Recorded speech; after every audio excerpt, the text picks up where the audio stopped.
এই সমাজে সন্ত্রাস আমরা কেউ চাই না, সন্ত্রাসী করে যারা তারা আমাদের ভাই না।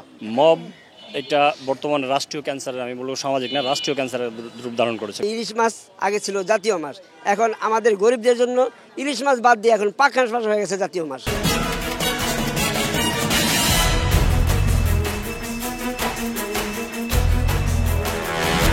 দর্শক শুভেচ্ছা। ক্ষমতা নাকি জনতা? আমি কিন্তু জনতার কথা শুনতে এসেছি মিরপুর শাহালি এলাকায়। আমি আসিফ সুমিত, একুশে টেলিভিশনের নিয়মিত আয়োজন জনতার কথা অনুষ্ঠানে স্বাগত জানাচ্ছি আপনাদের। মূলত সাধারণ মানুষের কাছে আমরা যেতে চাই আজকের প্রসঙ্গ নিয়ে। আমরা দেখেছি গত 6 মাসে মব সন্ত্রাসের কারণে নিহত হয়েছে 94 জন। এই মব সন্ত্রাস এবং আইন শৃঙ্খলার বাহিনীর ভূমিকা, এ বিষয়ে সাধারণ মানুষ কি মনে করেন? একটা মানুষ যদি অপরাধীও হয়, আমার কথা হচ্ছে সে অপরাধীর বিচারের জায়গা আছে। বাংলাদেশ সাংবিধানিক অনুযায়ী যে আইন আছে সে আইন অনুযায়ী তার বিচার হবে। কিন্তু এই সাধারণ জনগণের মাধ্যমে যদি এই মব সৃষ্টি করে যদি এইভাবে আইন নিজের হাতে তুলে নেওয়া হয়, তাহলে মানুষ একটা বিশৃঙ্খলা, একটা সামাজিকের দিকে ধাবিত হচ্ছে। এই সমাজে সন্ত্রাস আমরা কেউ চাই না, সন্ত্রাসী করে যারা তারা আমাদের ভাই না। একটা কবিতা আমার লিখিত ছিল।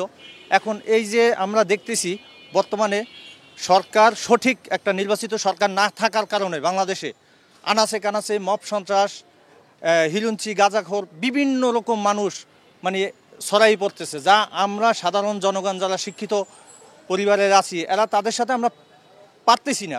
মব এটা বর্তমানে রাষ্ট্রীয় ক্যান্সারের, আমি বলবো সামাজিক না, রাষ্ট্রীয় ক্যান্সারের রূপ ধারণ করেছে। কারণ দেশে প্রচলিত বিচার ব্যবস্থা আছে, এই বিচার ব্যবস্থার মাধ্যমে আমাদের অন্যায়কারীর শাস্তি নিশ্চিত করতে হবে। এটা ছাড়া একটা রাষ্ট্র যে কাঠামোর মধ্যে পড়ে, সেই কাঠামো হুমকির মুখে পড়ে। মব সৃষ্টিকারী যারা আছে তারা হলো কি এক এক সাথে 10-20 জন থাকে। আমরা সাধারণ যারা জনগণ তারা কাউরে ভাইলেন্স দেখলে, আমরা মারামারি দেখলে আমরা দৌড় দিয়ে পালায়া যাই।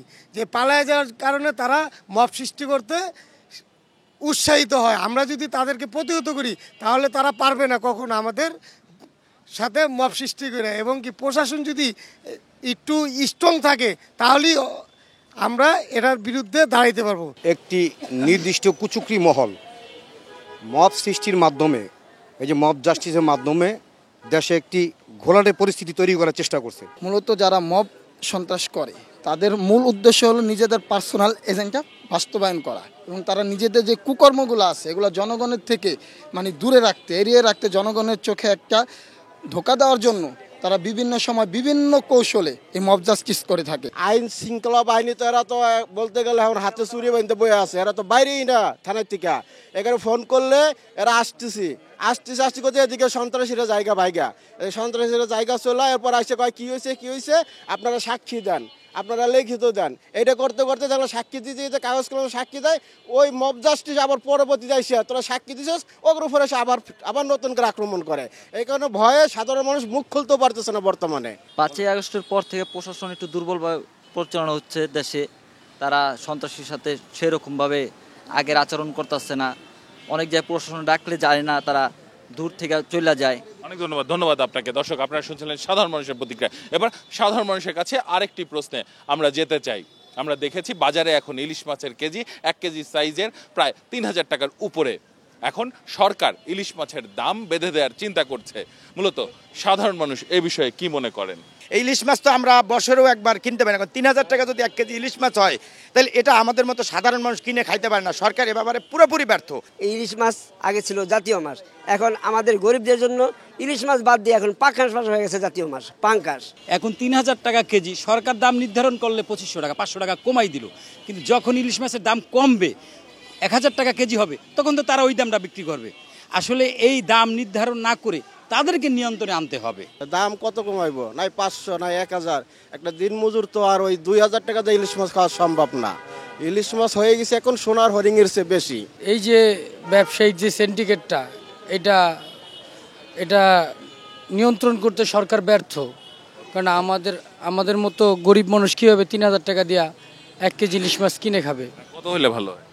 আমাদের 2700 হইলে ভালো হয়। বাইরে যে রপ্তানিটা করে আপাতত বাইরের রপ্তানিটা অল্প করে দেশের মানুষ আগে খাবে, তারপরে বাইরে রপ্তানি করবে।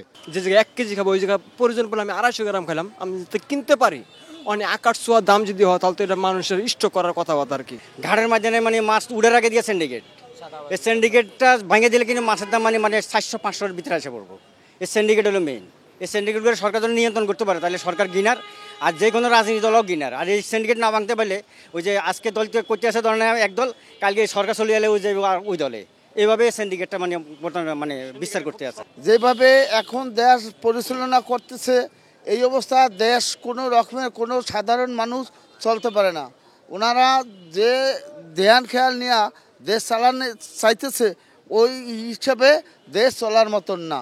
অনেক ধন্যবাদ আপনাকে। দর্শক, আপনারা শুনছিলেন সাধারণ মানুষের প্রতিক্রিয়া।